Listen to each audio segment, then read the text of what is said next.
Yeah, we know that The Nightmare Before Christmas is considered a Halloween movie and not a Christmas one, but f*** it. It has the word Christmas right there in the title. And it turns out there are a bunch of you guys who like watching it every Christmas. So, shut your ho-ho hole and maybe you'll learn something. Here are 7 things you didn't know about The Nightmare Before Christmas. Probably. A lot of people forget that The Nightmare Before Christmas is technically a Disney movie. Surprised, aren't you? I knew you would be. After all, it doesn't really blend in with their usual, wisecracking cats and such. A Cheshire cat. But you may be surprised to find out how important The Little Mermaid was in The Nightmare Before Christmas finally getting made. Tim Burton had been an animator at Disney back in the 80s on projects like The Fox and the Hound. While he was there, he also created some of his famous shorts like Frankenweenie. And he also wrote a poem which became the inspiration and basis for The Nightmare Before Christmas. In the end, Burton left Disney because he could never really mesh with the Disney style, which is putting it lightly.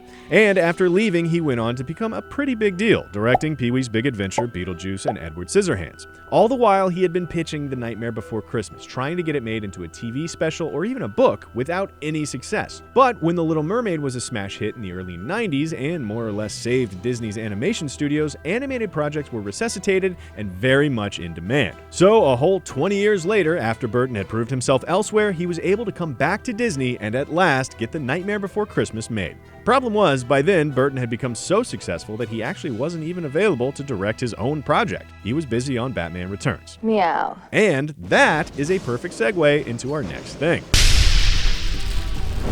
The Nightmare Before Christmas is definitely from Tim Burton's mind, and the aesthetic remains pretty true to his original drawings. Even in this part, one of the most famous moments from the film, that imagery is taken directly from one of Burton's sketches. And what did Santa bring you, honey?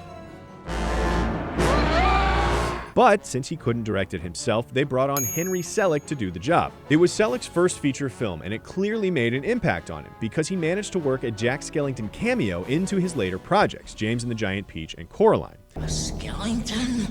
The cameo in James and the Giant Peach is pretty hard to miss, with Jack as the pirate captain. The one in Coraline is a bit of a longer walk, but if you slow down this part, when the egg gets cracked, you can sort of see Jack's face in the yolk. Yeah, that one is a bit harder to see and is way more of an Easter egg. Ew. Sorry, bad pun. Oh, and by the way, if you're that one person out there whose favorite movie is Coraline, don't go into the comments section asking us to do an episode on it. No one gives a fuck, and it's not going to happen. Same goes for you, #1 fan of James and the Giant Peach. Here's a fun fact about using practical effects during the animation process. For the melting man in this scene, they achieved the melting effect by, melting him. All they did was blow hot air on him between frames and let the air melt the puppet a bit, and then they animated it. So, all you new school animators can take your CGI and shove it. Just put your boots on, march in there, take a blow dryer and melt your character the way our ancestors did it. Taking the most logical approach worked well for the melting man, but things got a little scarier when animating Zero. To get the fluid effect they wanted so he'd look like a floating cloth, they actually used lead to animate him. Interesting reaction. Zero's head is a normal puppet head like Jack's and the other characters, but his body is made of lead, which now explains that old saying, don't lick your fingers after you've used your hands on Zero. That may not be an old saying, but if it was, I'd totally get it now. This time we really did. He sure is big, Jack. And heavy. Let me out! On to more wholesome things. Let's talk about Santa, because he almost sounded very, very different in the movie. The filmmakers originally went after Vincent Price to play Santa, and they got him. They recorded the performance and everything. The problem was, Price's wife had just passed away, and the sadness in his voice was palpable, so his performance just didn't work in the end. After having some auditions, they recast, found Edward Ivory, and everything worked out. I'm Santa Claus. Vincent Price would have been so awesome, though. Just saying. In addition to actually melting the melting man, here's another practical solution that the animators used. Think of us as you soar triumphantly through the sky. See those clouds? Yeah, those are just cotton.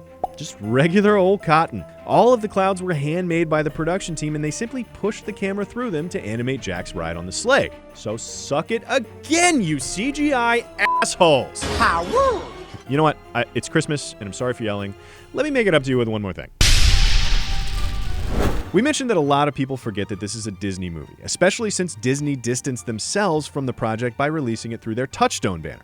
But that doesn't mean that The Nightmare Before Christmas doesn't have the usual Mickey ears that make their way into every one of Disney's animated films. The toy that Jack places in this scene is inspired by Mickey Mouse, specifically in the ears. And Disney wasn't too thrilled with that one, but they kind of had to be okay with it. After all, it's pretty easy to miss.